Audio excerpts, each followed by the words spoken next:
Bienvenue à toi dans cette nouvelle vidéo consacrée au métier passionnant des effets visuels, un domaine essentiel et fascinant de l'industrie du divertissement. Les effets visuels sont omniprésents dans les films, les séries télévisées, les jeux vidéo et même la publicité, donnant vie à des mondes imaginaires, des créatures fantastiques et des scènes spectaculaires que nous aimons tous découvrir à l'écran. Dans cette vidéo, nous allons explorer les différents métiers qui travaillent ensemble pour créer ces effets visuels incroyables. Des artistes talentueux, des techniciens spécialisés et des créatifs ingénieux collaborent pour repousser les limites de la créativité et de la technologie, nous permettant ainsi de vivre des aventures visuelles inoubliables. Que vous soyez curieux de savoir comment naissent les personnages 3D, passionnés par la simulation de destruction époustouflante ou intéressés par le compositing et l'intégration d'effets visuels, cette vidéo vous éclairera sur les rôles cruciaux de chacun dans l'élaboration des effets visuels modernes. Préparez-vous à plonger dans l'univers des métiers des effets visuels où l'art, la technologie et l'imagination se rencontrent pour créer des expériences visuelles captivantes. Commençons par la modélisation 3D, qui est l'art de créer des objets et des environnements tridimensionnels à l'aide de logiciels spécialisés comme Maya, Blender, 3ds Max.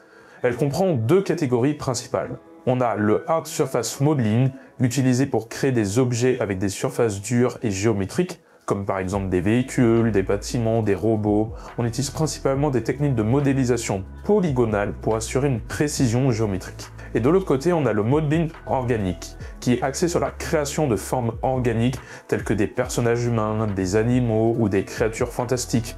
Les techniques incluent l'utilisation de surface nerves pour créer des courbes fluides et de la sculpture numérique pour les détails réalistes.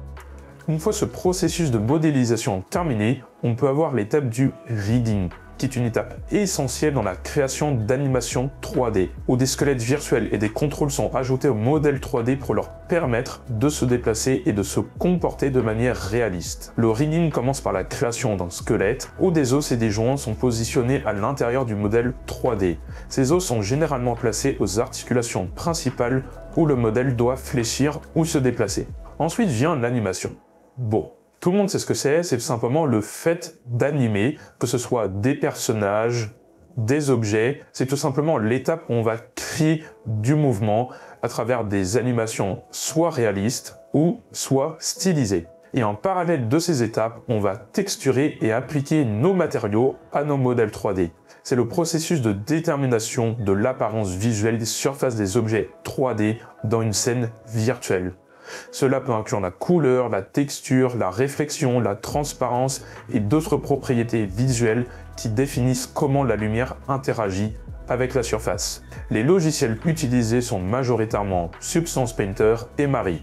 Selon les plans, on peut avoir l'intervention des FX. C'est le département qui va se charger de faire tout ce qui est simulation de feu, d'eau, de destruction, tout ce qui est difficilement modélisable. Le logiciel le plus répandu pour les FX est Houdini, de SideFX. Vient ensuite l'assemblage de la modélisation, texture, shading et FX pour éclairer notre scène avec le département Lighting en rendu. On va tout simplement placer nos lumières, son intensité et faire un rendu 3D avant de passer à la dernière étape de ce processus qui est le compositing. Le compositing est donc l'étape finale du processus d'une image de synthèse.